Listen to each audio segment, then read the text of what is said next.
Let us pray. As Canadians and as Albertans, we give thanks for the precious gifts of freedom and peace which we enjoy. As members of this Legislative Assembly, we rededicate ourselves to the valued traditions of parliamentary democracy as a means of serving both our province and our country. Amen.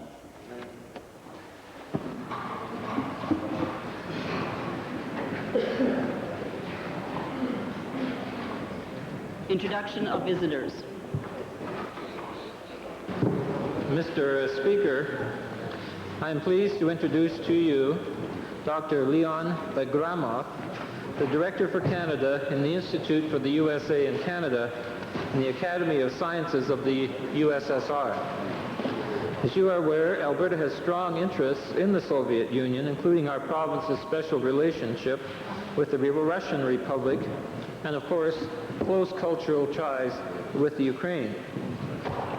Dr. Bagramov is a distinguished Soviet scholar specializing in Soviet-Canadian relations. He has visited the province many times in the past 2 decades. During this visit, he will be meeting with governmental officials, private sector representatives to discuss current developments in the Soviet Union and Alberta-USSR relations. I would invite Dr. Bagramov to rise in the gallery and receive a warm welcome from the Assembly.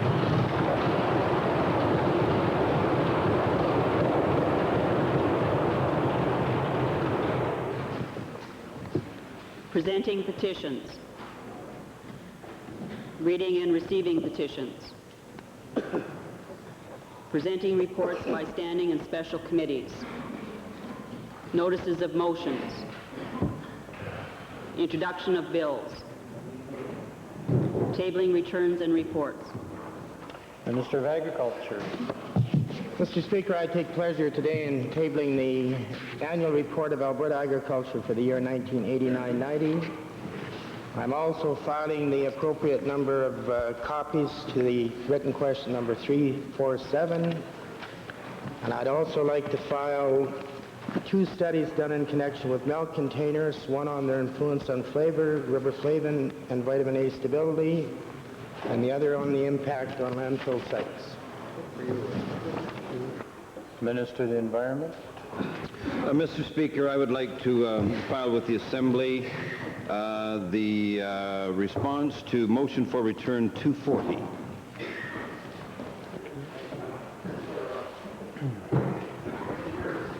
Introduction of special guests.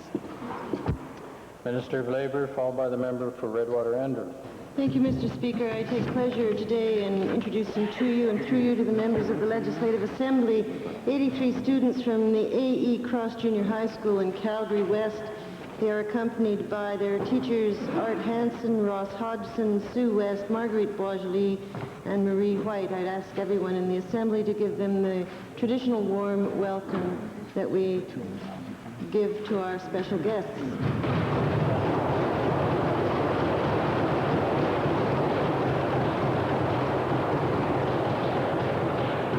Redwater-Andrew. Thank you, Mr. Speaker. Mr. Speaker, it's a pleasure for me today to introduce to you and through you to the Assembly a young lady by the name of Piali Gupta, and she's been hired by the Alberta Multiculturalism Commission to do work with young people in the Commission's youth strategy, and this follows the release of the report on the youth retreat in the Dakota Lodge last fall. I'd ask her to rise and receive the warm welcome of the Assembly.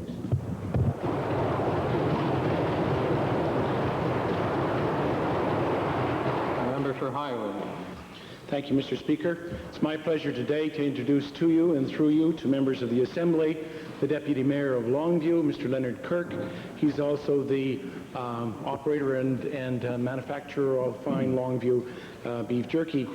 He's in the members gallery, and I'd ask him to stand and receive the warm traditional welcome of the House.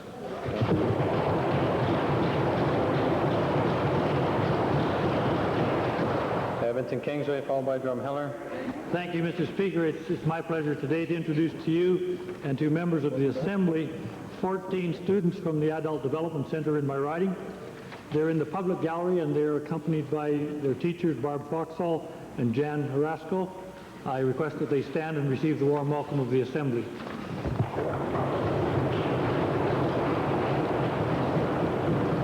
Drumheller, then Red Deer. Thank you, Mr. Speaker. It's my pleasure today to introduce to you and through you to all members of the Assembly, the Mayor of the town of Strathmore and one of the members of Council. I'd ask Mayor Keith Snyder and Councillor Terry Peterson to rise and receive the usual warm welcome of the Assembly.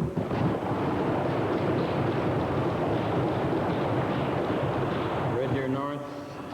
Thank you, Mr. Speaker. It's my honor and privilege to introduce to you today a homeschool group from Red Deer.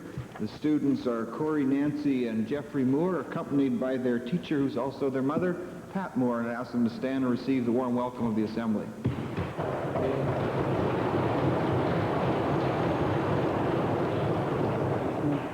Honorable members, as is our custom in this House, we mark the anniversaries of members elected to the Assembly. On this date, we take note of the fact that the member for Stettler was first elected to this legislature on May the 23rd, 1967.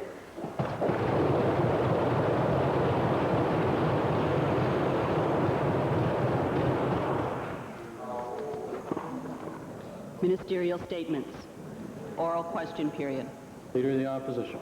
Yes, Mr. Speaker, to the Minister of Environment. Mr. Speaker, because of this government's failure to protect the environment, this province is faced with a series of environmental time bombs that threatens not only the environment but also the health and safety of many Albertans. Mr. Speaker, right now our province is dotted with over 700 industrial sites, so-called, and I say so-called orphan sites whose owners have polluted, defiled, and abandoned, Mr. Speaker.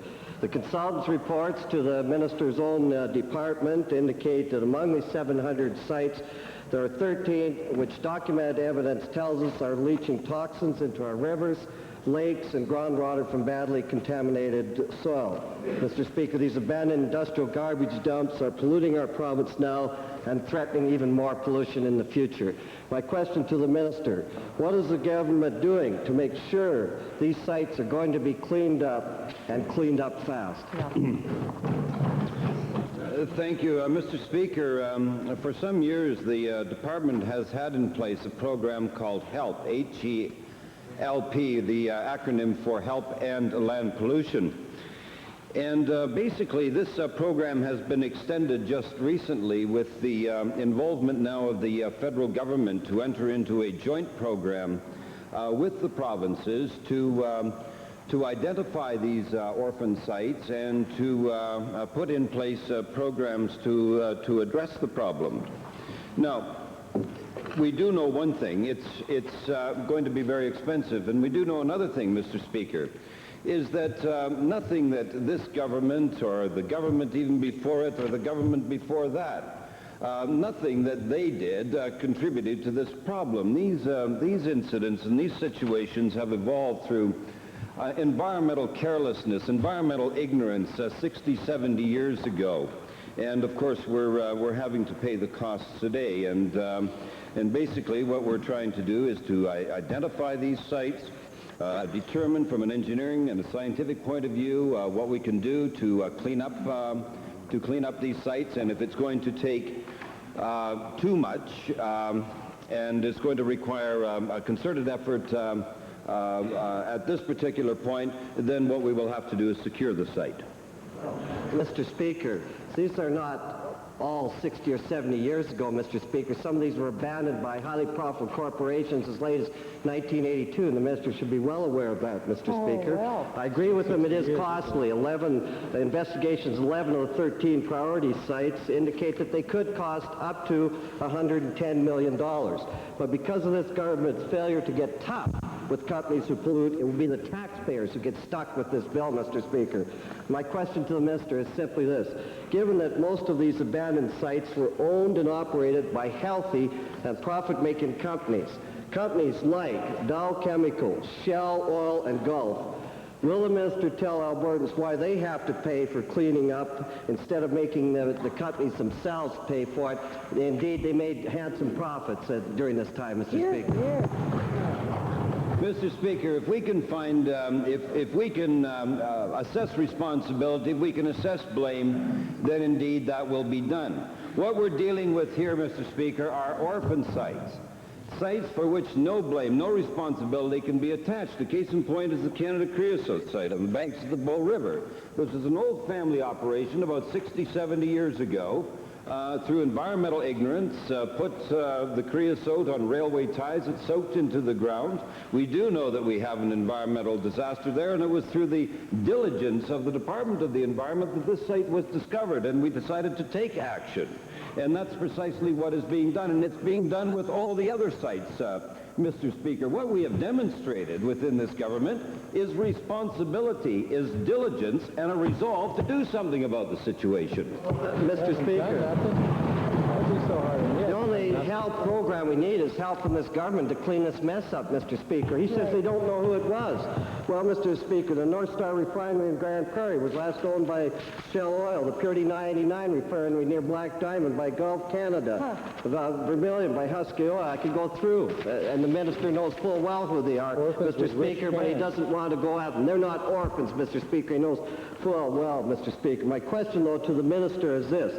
Given that this government has not significantly changed this legislation, the legislation on this, since the early 1970s, can the minister explain his government's foot-dragging on changing this irresponsible, costly, and out-of-sight, out-of-mind, completely inadequate legislation? Well, Mr. Speaker, it shows where the honorable leader of the opposition has been. He's been in Never Land as usual, because for the last year and a half, we have been going through one of the most detailed public consultation programs relative to the restructuring and the rewriting of environmental law in this province. And if he had been paying attention, Mr. Speaker, he would have noticed that one of the major points of discussion was that of reclamation costs, was that of corporations putting in place an amount sufficient to clean up environmental problems that might occur 20, 30, 40 years down the road. And indeed, that's a key point of the legislation that will be introduced in this House very soon. Thank you. Second main question. So far, we're talking about sites that are already polluted. Mr. Speaker, what's he doing about them? I'd like to designate my second question, the member from Edmonton Jasper Place. Edmonton Jasper Place. Mr. Speaker, the opposition has discovered that Alberta is a leader in Canada in a very important area, which is asthma deaths. And I wonder if Minister of Health, who I'm sure has seen the Strategic Options for Environmental Health in Alberta report, has looked into the fact that many of the health units are struggling with the effect of sulfur dioxide emissions on asthma as a health problem in the province of Alberta. And since this report does recommend that the minister should be the sole minister responsible for environmental health issues, what she is doing to reduce sulfur dioxide emissions in the province of Alberta. Mr. Speaker, the report was one that we have commissioned as a result of looking at an environmental health strategy within the province of Alberta. That certainly involves the Ministry of the Environment as well as the Ministry of Health, and defining the role of each in the issue of environmental health. As to how that comes together is the second stage in the process. Yes, we have the consultant's report, but now the next stage in the process is to work with health units to identify the programs they do have in place, the gaps in those programs, as well to get better indicators for direct health impact of environmental issues, none of which exist at the moment in terms of the bibliographies or the issues with respect to health and the environment. It's part of the reason why we commissioned the study in the first place. Well, the report does also identify underfunding as a problem in environmental health with the health units. But perhaps since the Minister of the Environment was identified as having a key responsibility with respect to sulfur dioxide emissions, The situation in Alberta is that the Cabinet can increase the amount of SO2 emission any day of the week by issuing new licenses and new permits. And I wonder if the Minister of the Environment would indicate why Alberta doesn't join with the 7 other Canadian provinces who have gotten together and agreed to a 50% reduction in sulfur dioxide emission by 1994, Alberta being one of the 3 who hasn't any such initiative at all. Well, I would like to know when the honourable member last attended a Canadian Council of Ministers of the Environment meeting. I don't think he's ever attended one, not even as an observer, not even to snoop around a little bit, because had he been at one of these meetings, he would have found that that we are not opposed. We are not opposed to this 50% of reduction in SO2. But what we do want to do, in conjunction with the Minister of Energy, is to develop for this province a clean air strategy which will gather evidence and allow us to present a good position on the part of this province and present it to the national government, and certainly do our part in a responsible and a reasonable way to achieve the emission standards that have been set by the national government. Well, I do hope to earn the privilege of attending these meetings soon, but the report's very clear on the point that while Alberta may not be opposed, it sure as heck isn't doing anything about it. And that's the point. You know, with all of the reviews and studies, research programs, consultative strategies now, why has the government failed to put any stepwise reduction in SO2 in place to this date? Well, Mr. Speaker, aside from having some of the most stringent stack standards anywhere, really, well, go out and have a look. Get out from under the dome and find out what's going on in the real world, Mr. Leader of the opposition, because I can tell you that we do have some of the most stringent stack standards in the world, not only in North America but in the world, Mr. Speaker. But aside from that, the honourable member for Jasper Place been listening, he would have heard that we are indeed coming to grips not only with sulfur dioxide, but with the whole issue of carbon dioxide, with the whole issue of volatile organic compounds, with the whole issue of surface level ozones, with stratospheric ozones. We're trying to get a handle on all these gases and what our real contribution is to the depletion of the ozone layer and to the greenhouse phenomena. And the way we do that, Mr. Speaker, is go out through the province, get as much solid evidence as we possibly can, develop a program, develop a position, and put in place what is right for Alberta and what is right for Canada. Thank you. Edmonton, Glengarry. Not yet. Not likely to be. Thank you. My questions are to the Honourable Premier. Mr. Speaker, Albertans were led to believe that the Alpac pulp mill, the largest pulp mill in the world, would give benefits to Albertans of some $1.3 billion. The environment was sacrificed for this economic opportunity.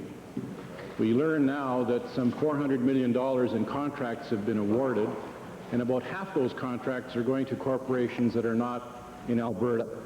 20% of the contracts that have been awarded are awarded to offshore corporations, and it's believed that the bulk of the monies in the $400 million go to these offshore corporations. My first question to the Premier is this. It would appear that Albertans have been fooled, Mr. Speaker. I wonder if the Premier would give us the new figure, the newly revised downward figure from the 1.3 as to the actual benefits that will accrue to Albertans. Mr. Speaker, first of all, the Honourable Leader of the Liberal Party, of course, is incorrect again that there was no sacrifice of the environment. As a matter of fact, after extensive environmental studies and cooperation with the people and the company, they have received approval under the strictest of conditions. And now we have a project going ahead helping to diversify our economy, helping to provide jobs in an area where There has traditionally not been meaningful jobs, and there will be, as has been explained, a member from Athabasca-Lac-La-Biche. And Mr. Speaker, there also is considerable impact from this project spreading across our province. Now, the Minister of Economic Development and Trade may want, when he is back in the House, to explain to the Honourable Leader of the Liberal Party that there are some things that cannot be provided in Alberta, and therefore a company has to go beyond our borders to seek them out. That wasn't unusual, for instance, in the GCOS project, the Syncrude project, and some projects where the benefits spread across our country. Mr. Speaker, this was represented as a $1.3 billion economic benefit to Albertans. It's not that kind of a benefit. All I asked was give us the new figure. My second question to the Premier is this. Mr. Speaker, Albertans are not getting the lion's share of the work. That's apparent from the contracts that have been let. What's even more disturbing is that selective tendering is being used. That is, Alberta companies are being excluded from even involving themselves in the tendering process. I'd like to know from the Premier why conditions weren't put into the agreement between the Alberta government and ALPAC to ensure fairness, openness, so that all companies, all Alberta companies, could participate in this economic benefit. Well, Mr. Speaker, the Honourable Leader of the Liberal Party is wrong again. Fairness and openness is, in fact, a part of the contracting of services that is being followed by ALPAC. Now, in the details, the Honourable Minister of Economic Development and Trade would be happy to straighten the Leader of the Liberal Party out. Why can't you do it? Speaker, it's sad that we're not getting the answer again. Steel fabricators are saying that selective tendering is taking place, and they're not being able to be involved in that open tendering process. My last question to the Premier is this. It's not too late, Mr. Speaker, for the Premier to intervene, because he was a big part of the development of this project. It's not too late for the Premier to go into ALPAC and say, look, let's have some conditions. Let's ensure that Albertans get the major share of the work, and let's make sure that tendering is fair and open. Will the Premier commit to do that? Well, Mr. Speaker, I just pointed out that the tendering is fair and open. I think what I'd also like to point out, because it's interesting, I think, to the House and the people of Alberta, the remarkable hypocrisy of the Liberal Party here, who did everything possible to stop the project from going ahead, who are now running about saying, let's make sure this project works in Alberta to help Albertans. I mean, what kind of hypocrisy? It is projects like this that are going in this province because of the government's policies of diversifying our economy, having more people working, bucking the trends across North America, Mr. Speaker. Retail sales up, more people working, lowest taxes in Canada. It's those kind of policies that are working in this case, and it's really interesting to see that the Liberal Party, having now seen our policies working, are suddenly jumping on the other side of the fence and saying, let's make sure that they help Albertans even more. Interesting hypocrisy, Mr. Hear, hear.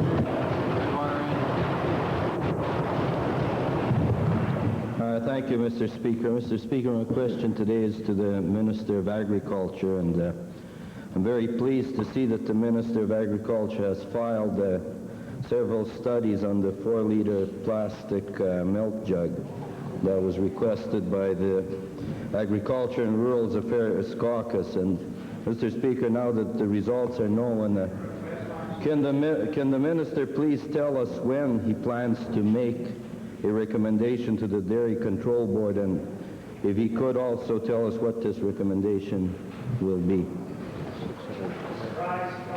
Mr. Speaker, I'm pleased to inform the honourable member that the recommendation was made this morning to accept the original recommendation of the Alberta Dairy Control Board.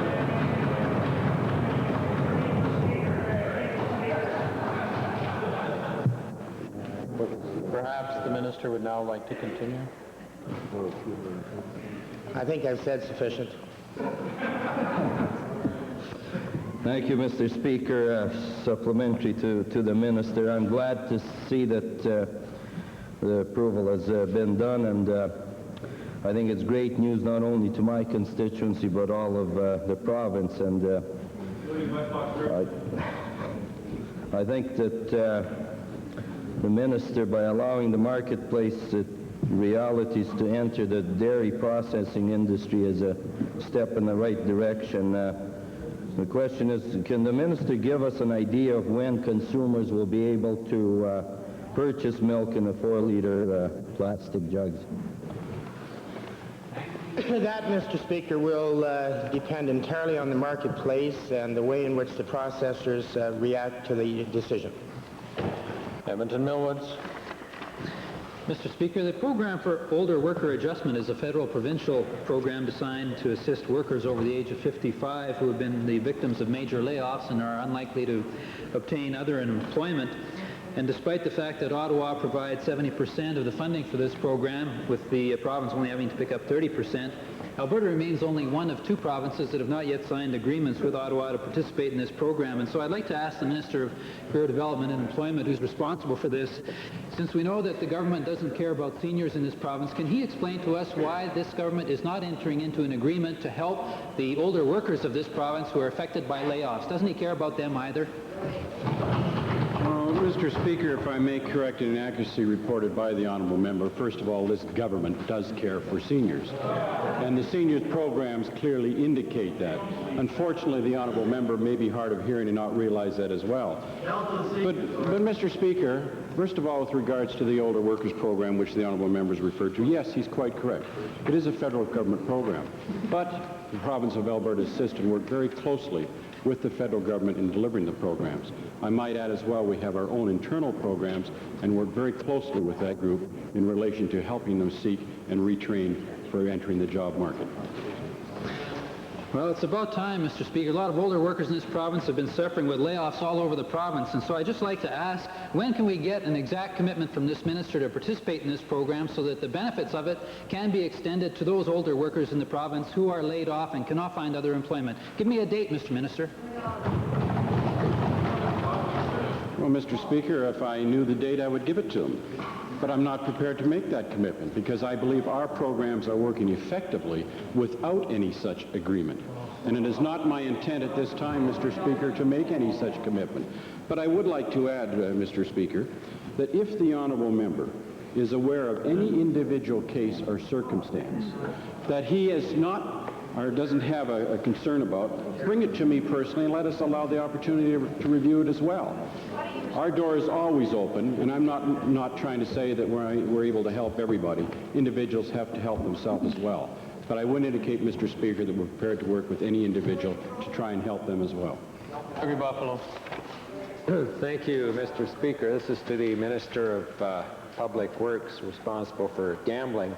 Mr. Speaker, the government is becoming increasingly hooked on gambling as a source of revenue to fund its activities.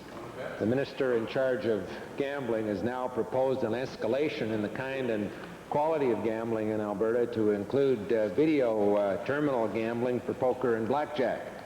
Albertans that I talk to believe overwhelmingly that there's more than enough gambling in Alberta, and they tell me that Mama don't want no video terminals here in this province. So in light of the strong feeling held by most Albertans that we shouldn't expand into video terminal gambling and become Las Vegas North, I'm wondering whether the minister will agree that there should be public consultation, including public hearings, before we take this next step. Mr. Speaker, I read with interest a news release put out by the member from Calgary Buffalo dated May 17, and there are a number of erroneous statements in it, but perhaps we'll have an opportunity to correct those in the next question. Mr. Speaker, the government through the Western Canada Lottery Corporation and Alberta Lotteries will ask the citizens of Alberta what their thoughts are about the whole aspect of video terminals. Currently, we have 1,800 video terminals in the province of Alberta. Those are used now, of course, for the purchase of 649 tickets, and we're really pleased that a citizen of this part of the world won $10 million yesterday. Mr. Speaker, and we will proceed with a pilot project later in this summer that will ask for public reaction with respect to this concept. We'll evaluate the social impact We'll look at operational issues concerned with it, customer preference, and in fact the potential associated with the realization of any profits. And Mr. Speaker, the whole pilot project, of course, will be controlled and governed by the province of Alberta through the Western Canada Lottery Corporation, Alberta Lotteries.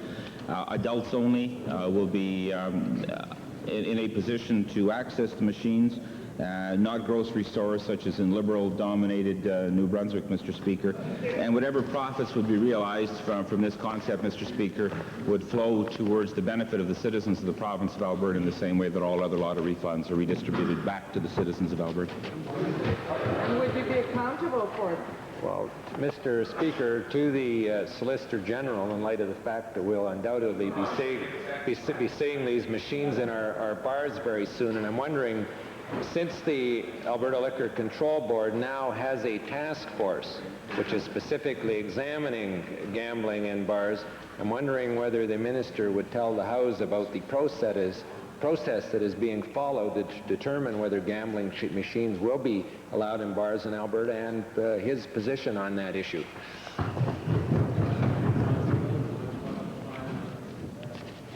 In respect to the hotel operators, consultations are being held with the Alberta Hotel Association in respect to this specific matter, and at this particular time I don't believe any definite decision has been made.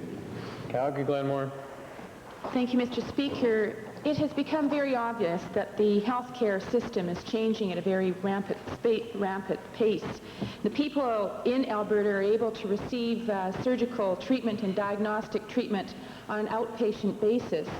And they're appreciating the fact that they can receive this treatment, and thus hospital stays are no longer required for many procedures. And the need for freestanding clinics is also becoming obvious. An example is Dr. Gimbel's Eye Clinic in Calgary and a freestanding surgical clinic in my constituency. And Mr. Speaker, it appears that the Department of Health is planning to make some severe changes in regards to the focus on this community care. And could the Minister of Health please explain to the Assembly if she plans on limiting the focus on this community care? Mr. Speaker, the prelude to the honourable member's question was very appropriate, because certainly innovation in health and advances in medical technology are making it very viable to deliver some services that we formerly thought had to be done on an inpatient basis within a hospital, delivering them rather through the community. It isn't an either-or, however, as are few things in health.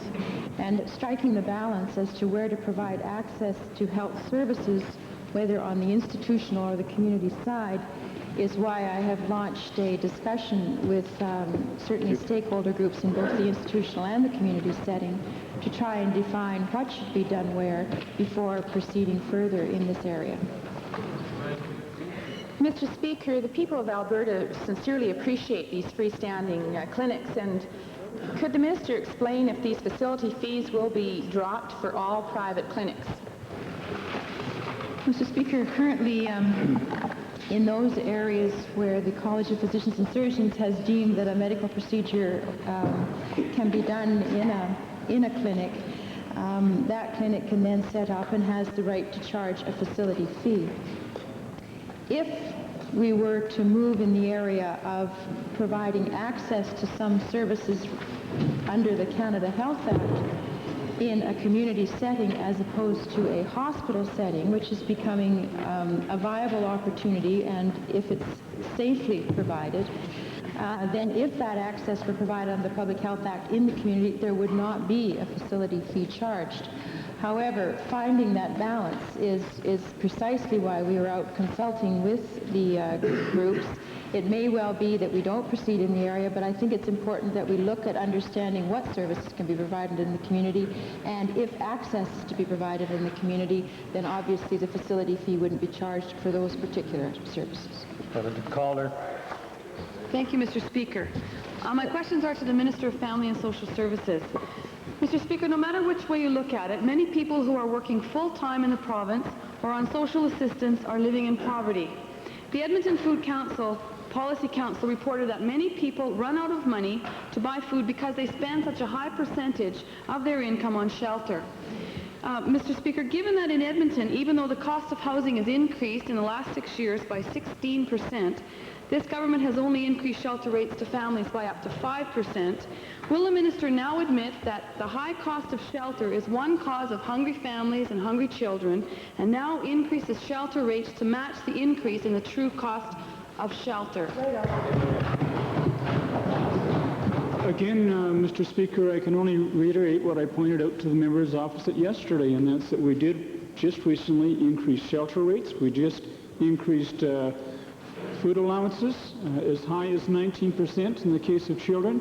We've just increased our standard benefits, Mr. Speaker. I think that it's fair to say that clearly the dollars that we were provided for are enough to cover those basic needs, being food, shelter, clothing. On top of that, of course, Mr. Speaker, we provide dental and medical and optometric care, Mr. Speaker. And the last thing that I'd want to point out to the member is that obviously we're very sensitive to the needs of those on income security, and we monitor very closely our caseload. And the most recent information that I've been provided by my officials tells me that in the city of Calgary, it's 1.5% to 2.5% of our caseload are turning to food banks on occasion, Mr. Speaker. In the city of Edmonton, it's perhaps a little closer to 5%. But for the most part, Mr. Speaker, the caseload is managing. And I have to be emphatic on that. You know, in the city of Calgary, 98.5% of our caseload are managing on the dollars and supports that are being provided. Mr. Speaker, the problem is that the increases are not reflecting the true costs of living. And that's the problem. But my second question I'd like to direct to the Minister of Municipal Affairs. Despite this minister's announcement for new social housing units, there are many low-income families throughout Alberta who cannot access subsidized housing. And the minister has cut the number of subsidized units that will be available for these families. So will the minister recognize that there is a desperate need for decent, affordable housing for families and agree to make more subsidized units available to poor families so that they do not have to choose between food and shelter? Mr. Speaker, I can certainly identify with the concern of the honourable member. The government has in place the rent supplement program, which is an allotment of rent supplement agreements between the province and the federal government. Those that we receive, we allocate towards this need. I know, and so do others know, that there's only a limited amount of ability we have there, and it's not meeting all of the need, but some of it. We recognize that, and certainly has to be a matter of concern. Edmonton Meadowlark. Thank you, Mr. Speaker. Mr. Speaker, last week I tabled in the legislature copies of a directive from an auto insurance company operating in this province to an insurance agent here in this province, indicating that the company will not insure, among other applicants, any new arrival to Canada who has not been licensed and insured in North America at least 1 year prior to their making an application for insurance, and any applicants who provide only a box number or a rural route number as a mailing address. That is, anybody who lives in rural Alberta by and large. My first question is to the Minister of Consumer and Corporate Affairs. Given that he is responsible for fairness in marketplaces in this province, why would this minister allow a company with discriminatory practices such as this in issuing auto insurance to operate in this province at all? Mr. Speaker, if the document that the honourable member speaks of is the one which I received last week, tabled last, it had no heading on it, was signed by nobody. It was in fact crossed out in many parts and additions made on the column. I can't tell what company it was from, who it was responsible to, or whether in fact it was a final set of directives to anyone. Perhaps the member could clarify those things for me so that I could consider the suggestions that he's making. If the minister was in touch with insurance agents in this province in the way that we have been, he would know that, and we're not about to have to do his regulatory work when he's got a complete complete department to do it. It's little wonder, Mr. Speaker, when you see a company invoking practices of this nature that the numbers of people being driven into high premium, high cost facilities pool insurance has increased from 33,000 people to 50,000 people in no less than 2 years. My question is to the Minister of Consumer and Corporate Affairs: how large does this this facilities pool insurance program have to get before this minister will ensure that standard, consistent criteria are implemented across this province for determining who will be selected to that pool by companies and who won't be? Well, Mr. Speaker, the honourable member seems to be advocating once more, which I have heard advocated from that corner of the House before, though never in a clear form, government-owned, government-run automobile insurance. If that's the position, then that party should declare that. Mr. Speaker, the insurance companies do determine who they insure on the basis of the ability that they have to deal with the insurance premiums and with the difficulties that are there in the marketplace. We know that insurance companies have had an increased cost over the past few years as a result of the dramatic increase in claims.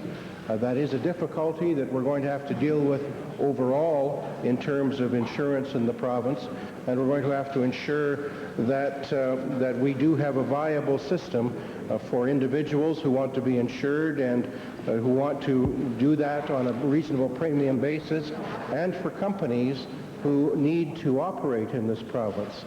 But I don't know that that would come by the government specifically telling a company that they have to insure somebody or not have to insure them. Certainly, if there are any companies who are carrying out discriminatory practices by the human rights application, by our Charter of Rights, or other means of that sort, there's other recourse to individuals.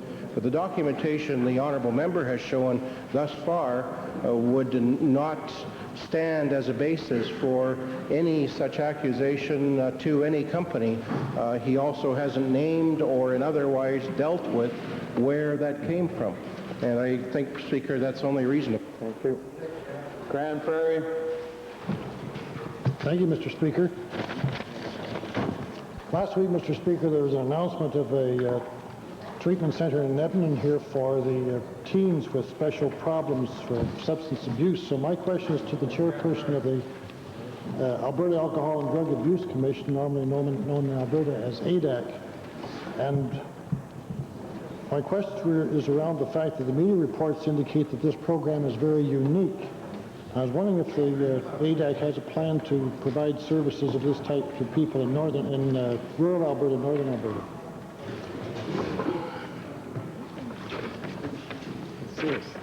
Mr. Speaker, the program that was referred to, the Adolescent Treatment Center here in Edmonton, which is a similar program that was opened in Calgary recently also, officially, is dealing with adolescents not only from Edmonton but from rural Alberta. It is a complete program for adolescents that it is developed to fit the adolescents, not necessarily the adolescents fitting a program. It is deemed to be a 4 to 5 month program. And for adolescents who have difficulties with alcohol or other substance abuses, we have available to these young people community support homes in place. And out of the presently, Mr. Speaker, we've had 10 young people come in from rural Alberta into Edmonton, and 20 of those people, both from Edmonton and rural Alberta, have accessed those community support homes. Additionally, Mr. Speaker, there is teachers in these treatment facilities to assist these young people 2 hours a day in their education and their continuing education so they can leave this program a better person and also get back into the normal living of the community. Supplementary, Mr. Speaker, what about plans for similar centres in other parts of Alberta? Mr. Speaker, there's always different groups that are assessing the needs for programs in Alberta, both privately and, of course, through ADAC and other government departments. June the 11th, we will be opening an additional facility in Grand Prairie, the Northern Addictions Treatment Center. That is one of the most unique facilities in probably the world, but certainly North America. And it will deal with all forms of community needs, including natives, adolescents, and all other adults that need assistance and treatment, from detox to right through the systems in inpatient and aftercare. Mr. Speaker, I can say with no qualification that Alberta, without any doubt, with the commitment of Premier Getty and this government, has the finest programs of addictions in Canada, probably North America, and in my opinion, has the most outstanding programs of any place in the world under one roof that are accessible by not only Albertans, but other people in Western Canada.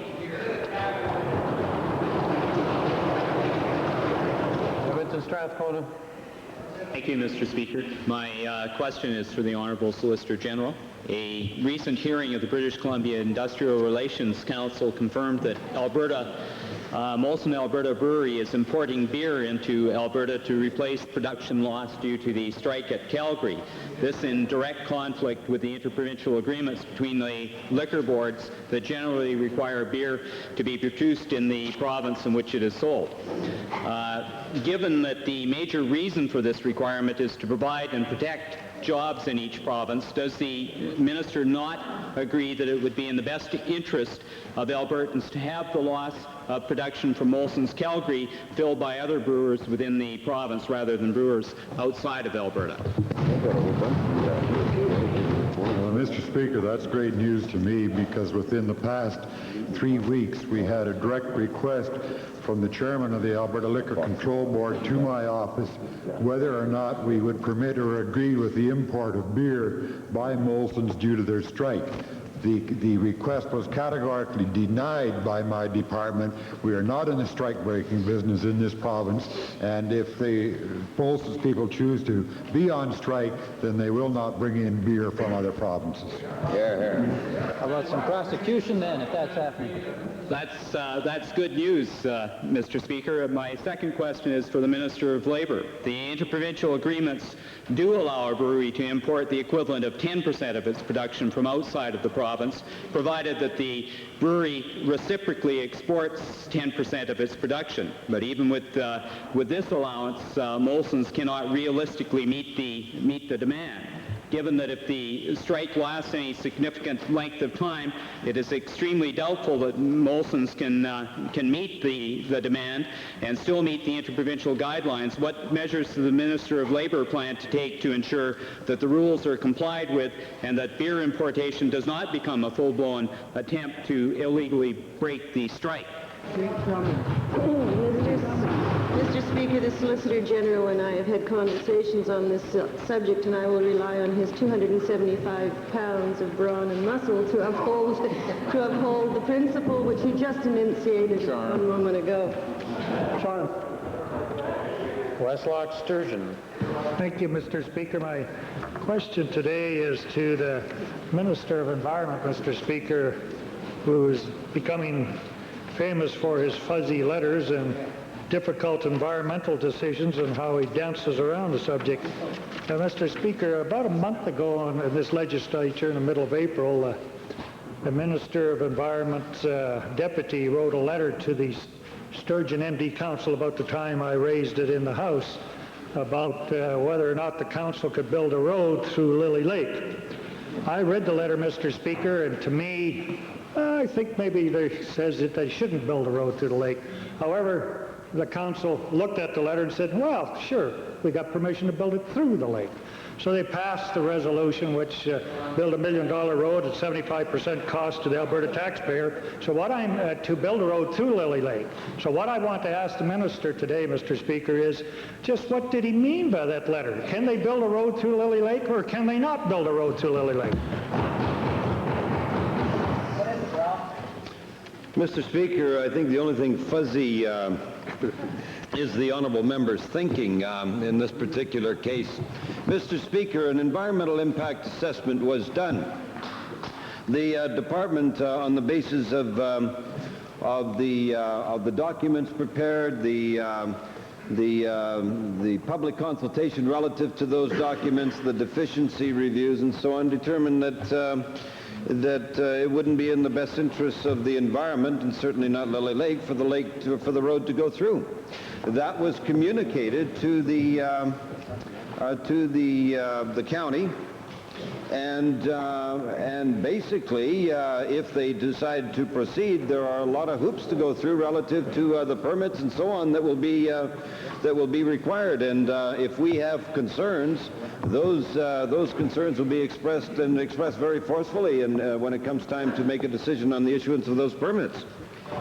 Mr. Speaker, his answer is what I'm talking about. He says, if we have concerns. This has been going on for 2 years. This is the third report. Do you have a concern or don't you have a concern? Yeah, can't you make it... Mr. Speaker, the honourable member is capable of reading the report, will determine that, yes, we have concerns. Yes, we have concerns. Edmonton Kingsway. Thank you, Mr. Speaker. My questions are to the Minister of Federal and Intergovernmental Affairs.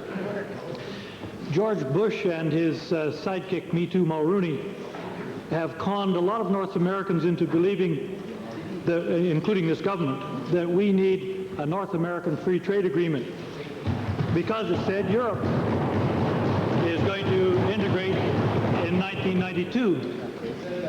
Now, one of the things that these politicians and their corporate friends do not tell us is that the Europeans also have a social charter as part of that integration plan. Now, will the minister explain why the proponents of the North American Free Trade Agreement have no plans to protect the social programs and the workers of North America in the upcoming Canada, U.S., Mexico trade deal? Mr. Speaker, because it is up to each government of independent sovereign nations to determine their own social programs. Exactly. It's as simple as that. What is happening to Europe, of course, is a move towards a confederal system whereby sovereignty of the nations in Europe is being surrendered to the central authority. That is not being proposed in the North American Free Trade Association, and quite frankly, Mr. Speaker, if it were being proposed, I would be opposed to that concept of giving up Canadian sovereignty, because if it ever happened, honourable members are concerned today about the power of the United States. Our social programs in such a confederal system as Europe would be swept under to the American model, and I will not stand for that as a good Canadian. Well, the minister's got it exactly backwards. Like everything else he does. It is this free trade deal that is the vicious kind of program that is going to cut the standards, and already has the health care standards, the social standards, the worker safety standards, the workers' wages of Canada and the United States down to the Mexico level. Is that what the minister is saying that he's prepared to do, is to sit here and watch our social services fall to the Mexican level? Well, Mr. Speaker, this is so typical of the inward-looking socialist philosophy that it is just wonderful. I love getting these questions from the honourable member for Kingsway, because I can send them out to the people of Alberta and let them know the type of centralized, state-controlled society that party would bring into Alberta if they ever got the chance. I want to say, Mr. Speaker, about this. What I hope to see out of a fair and equitable, prosperous trade deal with Mexico and the United States is to see Mexican standards raised to Alberta standards. And that, Mr. Speaker, the socialists in the House are devastated by what is happening in Mexico, because Mexico, after decades of socialist state-controlled oppression, have cast it aside and they're moving for a free market, and the NDP don't like it. Well, that's too bad. I wish them luck.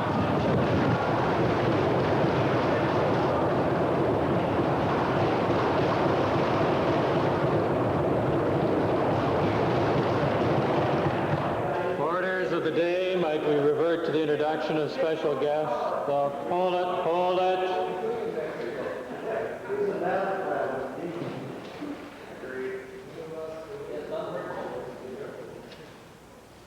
Let's stick